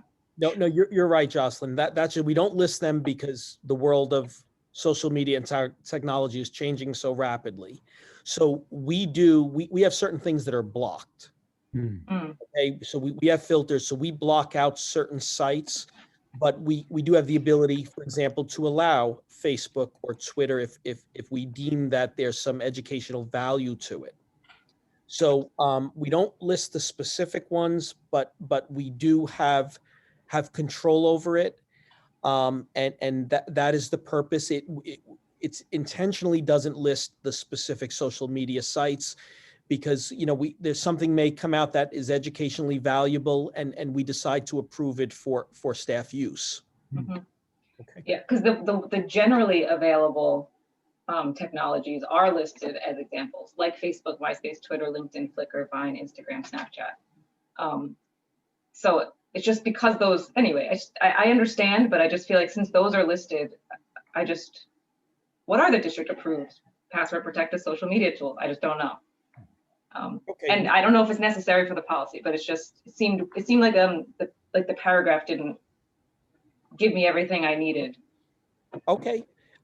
Yeah, I can get you that list. I could not rattle it off the top of my head, but for example, we do allow YouTube, we do allow certain social media. So we can get you the list. I don't think that list belongs in the policy, again, because it may change. And there may be a reason where we're using something now, but we decide to remove it because we learned something about a company or a service that we decide we don't want our staff using it. So let me circle back. I'll get that list, and I think we could pick up the discussion next time. Great. I do have one other question that if you want me to just, in one of the paragraphs later on, it says, and just to be mindful of this, it says in the last paragraph, the director of technology or superintendent designee may access all staff data files. I just think that it might be better to just read the superintendent or another designee at this time, to reflect the way the district is operating. And also that final paragraph is very daunting. I don't know if anyone, I'm glad that there's these checks. But it's certainly, I don't know. Did anyone else feel like when they read that paragraph, they're like, wow. We What's do. What's the distinction you're making between the phrasing and I understand your second point, but your first point, what's the distinction? Oh, just that we don't have a director of technology yet. We have an interim director of technology. And I don't know, right? So I just feel like the appropriate language to be more inclusive of for whatever we end up having is just the superintendent or their designee, who then could be the director of technology or something. I don't know. Everyone should discuss. I'm just proposing it as something that. Jocelyn, it's a good recommendation. It's a technical change, and certainly if anyone else has an opinion on it, so it's a safer way to go, because you're correct. The current position is interim. We haven't started the budget process yet, so certainly it can work either way. So if everyone is in agreement, we can make that adjustment for the second read. And then Courtney mentioned these 3 things that had to be added to this policy. I know, sorry, Courtney, I didn't write them all down, but you mentioned that there was 3 things that were included, and to update it, can you list those again? I just feel like there weren't headings to demonstrate that those things were added, and I just wanted to make sure they really are clear. Do you remember what I'm talking about? I do. Okay. Carl, do you want to take this? Sure. Go ahead. Sure. And what we can do is, we can reissue this with the change and highlight the sections. Oh, great. Jocelyn, right now it's paragraph 5 Mhm. is added. Paragraph 9, 10, and 11 are new. It's under the title Social Media Use by Employees. That didn't exist in the original policy. That's a requirement. And the second to last paragraph is also an addition. Great. And that one, the last one really is, it's pretty straightforward. It's just that, we went from having more desktop computers to wireless. Right. And the idea now is you shouldn't leave secure, confidential information on your laptop, and walk away from it. There's a responsibility that you are to log out and keep it secure, because on our devices, there's confidential, information, whether it be about students, employees. So Right. that is what the last edition is for. Thanks. Jocelyn, does that answer all your questions? Yeah. Okay. Do I have other questions? Thoughts on language? All right, I have one. So in terms of at the bottom of the first page, the district staff, and I understand that they probably are required currently to adhere to all laws, policies, copyright laws, rights of software publishers, license agreements, rights of privacy protected in federal. My question is more, do we offer any professional development or refresher on all the changes that continue to happen with regards to, say, copyright laws to our staff to make sure that they're able to uphold the policy as written? Sarah, that's a great question. And the moment this is approved, this year we'll have Scott Kaufman, our interim director of technology. He will, in a faculty, review this policy and all the updates, and also a refresher on the original requirements and guidelines for staff. So the answer is absolutely yes. And then every year the staff will have to sign off on this. They will have to acknowledge that they read it and signed off on it, and we'll probably have a refresher at the opening of every school year. Great, thank you. And just to make sure that we include in that, I know our staff is all understands their responsibilities as mandated reporters, but especially within, now that we are operating remotely a lot, what does that mean? How is that defined? Would also probably be of use to them. Because I was reading on the bottom of page 2 that they, in this context, I believe it's our staff, have a responsibility to address inappropriate behavior or activity on these networks, including requirements for mandated reporting and compliance with district policies. So I think that was an important statement in there as well. Matt, do you have a question? Has there been any addressing of, just building on that point, meeting one-on-one in a remote setting? I know that's something that seems new, but any protections for either student or faculty to protect students from anything inappropriate, or protect faculty from any misunderstandings that there was something inappropriate, equivalent to having doors open in an office or clear windows in an office? Seems like Zoom has set up a whole new Wild West for this. And I was curious if there's been discussion about how to build guardrails for that. Matt, to be honest with you, we haven't had that specific discussion, and there's been plenty of PD and conversations around remote learning. Endless time spent on that. But I will take a closer look, because I think you raise a good point, particularly if a teacher is one-to-one with a student, and we do have some services that are delivered one-to-one.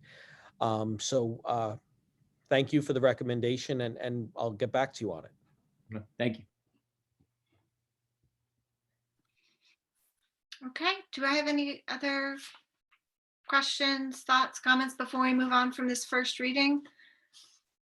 Okay, this will come back, I guess, Dusty, next time for our second reading. And at the second reading, we can hopefully approve if we wish. Okay. Next up, we have the approval for the 2021-2022 Garrison School Calendar. I'm going to read the recommended action first. Be it resolved that the Board of Education of the Garrison Union Free School District, upon the recommendation of Carl L. Albano, Superintendent, hereby approves the Garrison School Calendar for the 2021-2022 school year as presented. May I have a motion, please? So moved. Second.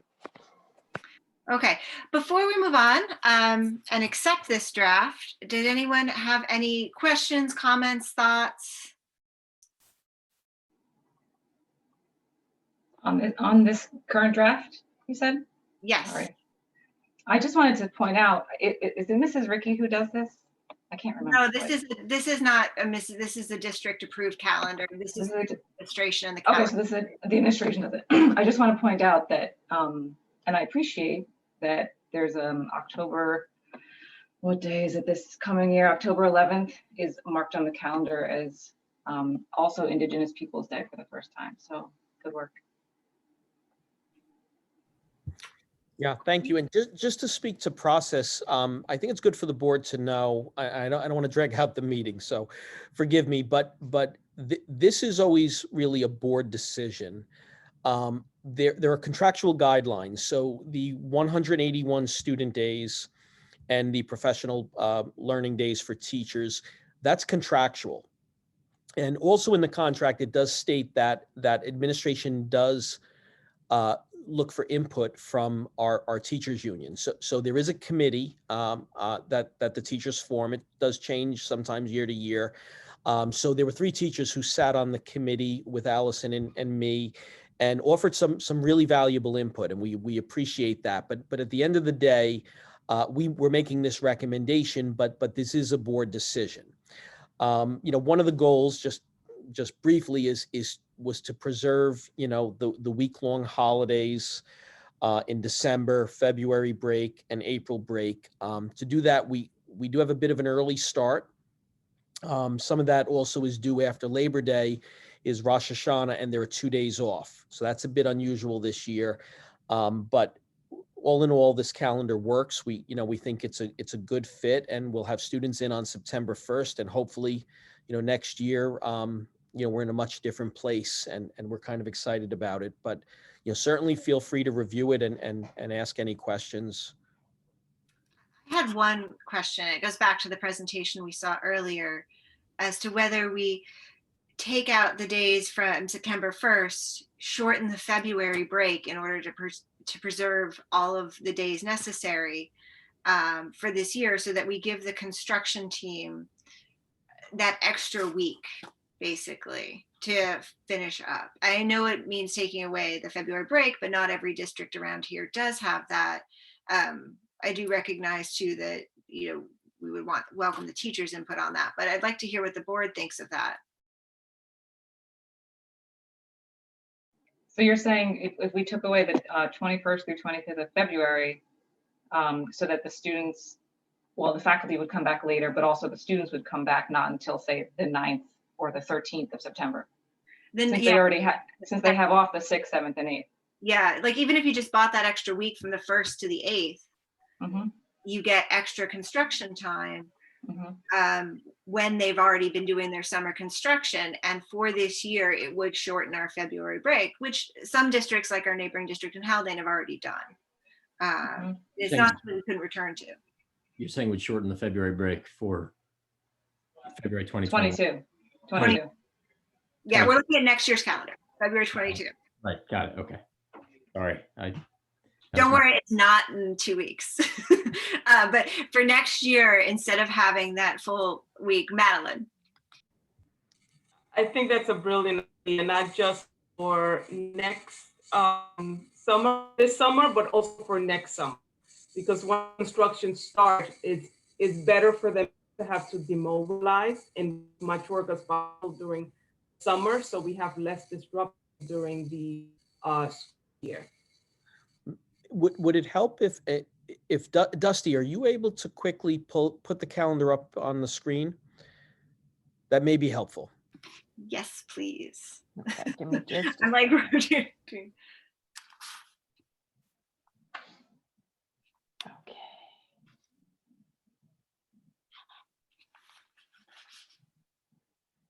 Give me a second here.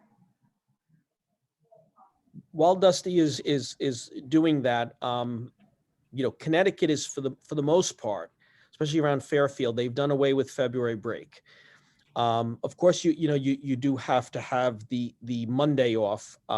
So it's President's Day, but the other 4 days, there's no requirement. It's just a long-standing tradition. I was told many years ago that it was to save on heating cost for schools. And Joe, I don't know if you knew that history, and I don't even know if that's accurate, but that's what I was told, where February came to be. But in other states, it doesn't exist. And in New York, you do see some districts trying to get away from it.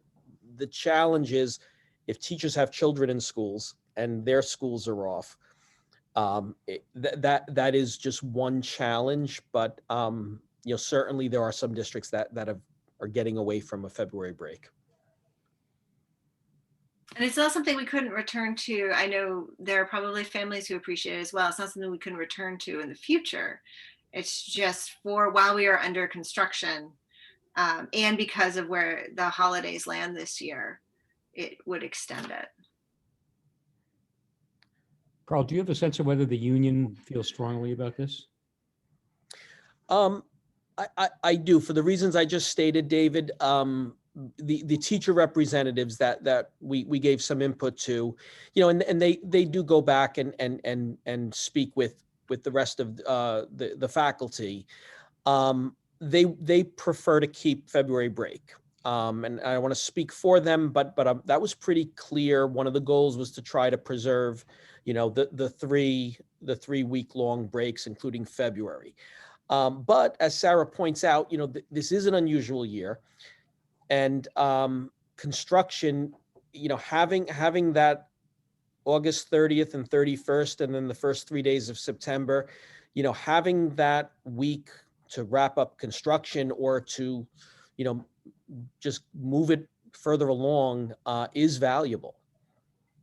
We also were considering starting the year remote. So it just shows how different this year is due to construction as well. And while I of course want the union's input and the teachers' input, but if we're already talking about making everyone work from home for the first week in order to accommodate construction, I think it might be a time to look at shortening a break. And that's the only one. If anyone else saw one that they feel might work as well, please.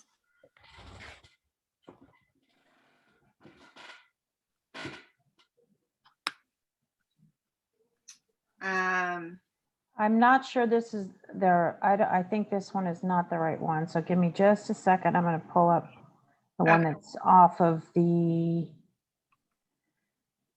board docs, because that would be the correct one. Well, so what do you think would be the right next step? It's definitely an idea worth considering, but we don't want to alienate anyone, Okay. anger too many people. Can everyone see this? Mm-hmm. Okay. I believe, see, you can jump in and correct me, Jocelyn, to your question, that we could table this decision today, take this thought back once we've discussed it, and review it with, have Carl review it with the union, see, and then bring it back again. Maybe also James? Yeah, I wanted to make a motion to table it because I think there's too many, complicated, intervening factors with the construction. When I look at the calendar and I see 3 days in and then 3 days off, it seems to be, as far as I'm concerned, summer's too long and you want to start early. But I think we should just take a moment and reconsider it and think about it, because I think there's a more compelling argument for starting on the 9th, given the construction, because it's 6th is Labor Day, 7th and 8th, that's Rosh Hashanah. And depending upon I would imagine that the construction crew would be working during that time, or maybe wrapping up their work. I think this gives them a lot more time. It gives them a solid week.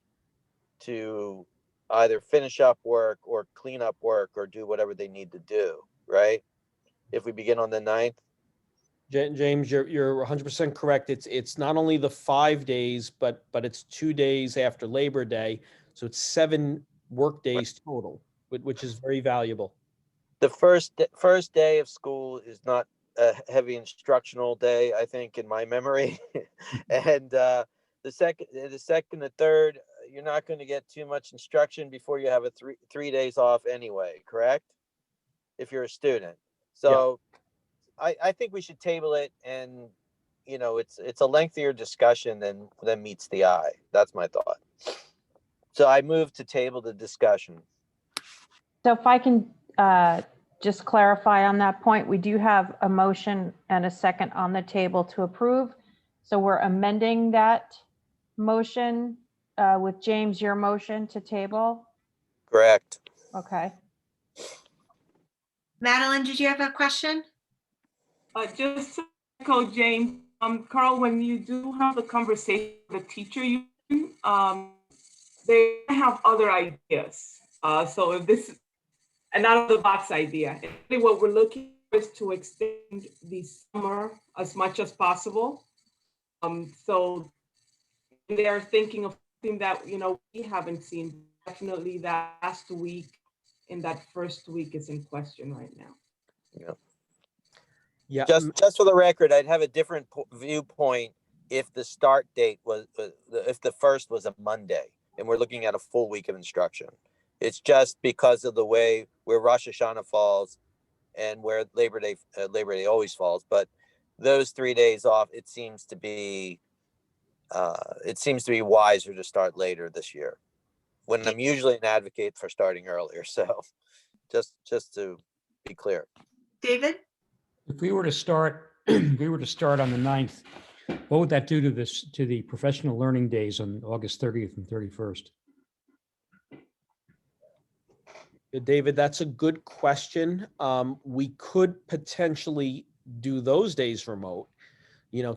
Again, if what I expect is that those will be needed days for construction or valuable days for construction, then I think there is a good chance we could do remote conference days up front, and we could potentially hold them on, the Wednesday or Thursday before Labor Day, or the Thursday and Friday. So, the students starting on the 9th, I think is the key here, and not having them start remote, but having them start in person on the 9th. But Madeline, going back to what Madeline said earlier, there's very little wiggle room. We spent quite some time on this. You have to give up some time on one of these breaks to make it happen. So, there is also the option of April break, but February, it aligns us with Haldane, which does make some sense there as well. Okay, so we've agreed to table it. Dusty, what do I need to do next? Do I need to reread that? So, no, so we have an amended motion on the table. Okay. To table this approval to the next meeting. We would just need a second. I'll second it. Thank you, David. Okay, Dusty, will you call the roll? Or do we need to vote on that, or just leave it? We'll do a roll call vote to table it. Thank you. Jocelyn Apicello. Aye. David Gelber. Aye. James Hope. Aye. Madeline Julian. Aye. Courtney McCarthy. Aye. Matthew Spicer. Aye. Sarah Tormey. Aye. Thank you, everyone, for your input on that. All right, we're getting there, guys.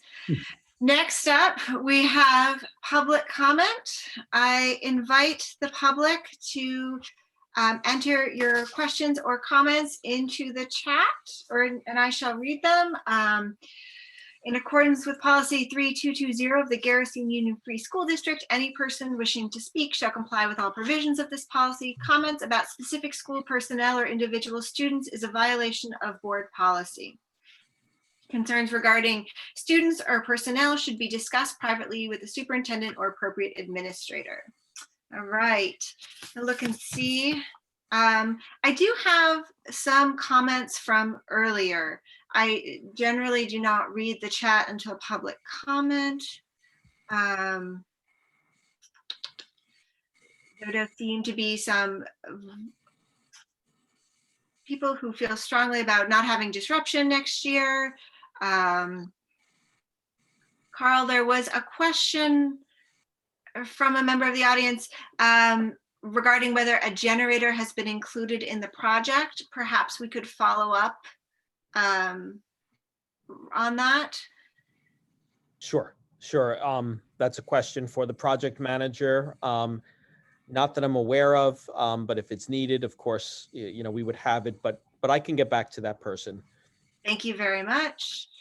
I'm looking to see if I have any other comments or questions. And a parent expressing regret at the loss of our English teacher. Okay, and wishing her well. We're going to move on from public comment. I don't see any other comments here. We will now move on to board member comment. Let's see. I think I started at the top last time. Is that right? I don't remember anymore, guys. I'm trying. I think you started first last time, Sarah. Yeah, I think so too. So I'm going to start at the bottom with myself, and I have no further comment this evening. Matt, you're next. I was gonna have no comment, but now I have a comment, which is you started at the end 2 times in a row. I'm sorry. All right, Matt, you're now in charge of reminding me next time. Oh, great. Okay. All right, then next on to Courtney. I was going to officially nominate Matt to be in charge of keeping track of the order of board member comments going forward. Nominated, I will not serve. Other than that, no comment. Thank you, Madeline. So we had a great discussion today with the library and how the PTA subcommittee for the equity committee, and also Jocelyn Lauren, our task force committee. So they have a great idea. We're gonna send out together survey to the community, ask some questions. So for everyone to look out for that. And then also we had discussion for a task force meeting yesterday about the board getting a formal PD on equity. So I just want to put there to what everyone thinks. I think it's a good idea.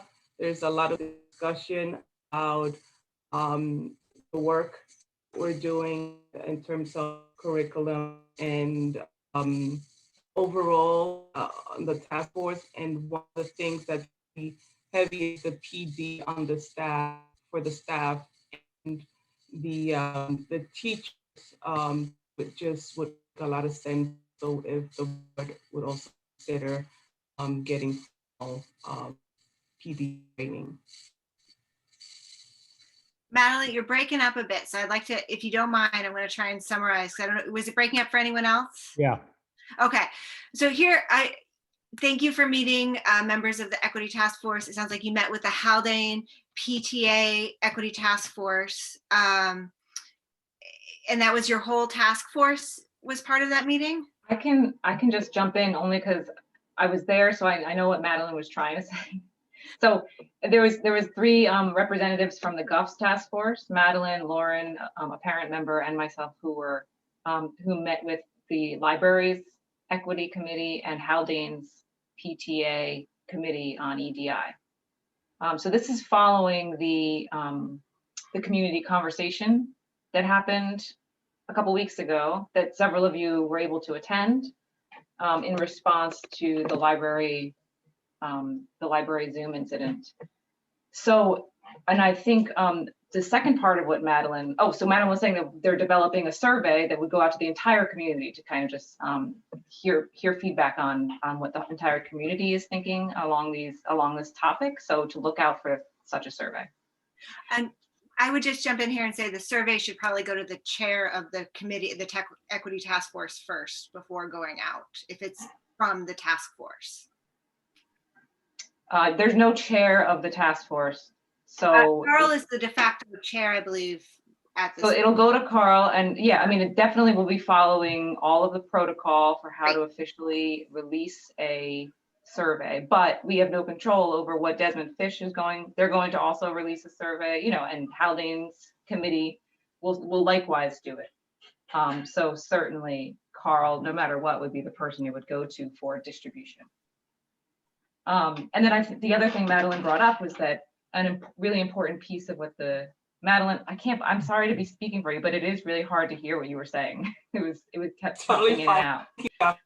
But she was just mentioning that the task force is really looking into professional development, and they kind of see that as something that's critical prior to doing a lot of curriculum innovation, and that they've included in professional development also the board.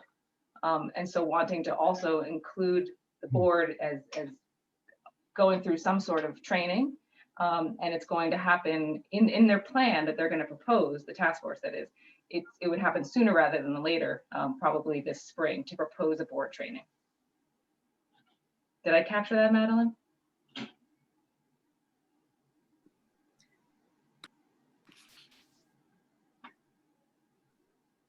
Okay.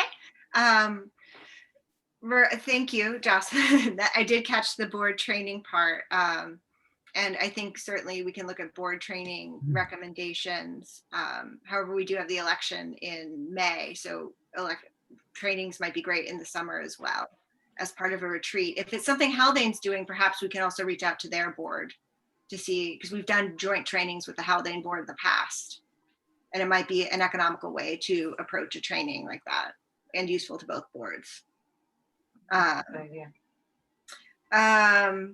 Thank you.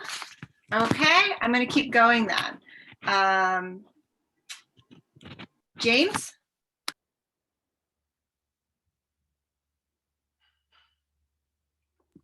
James?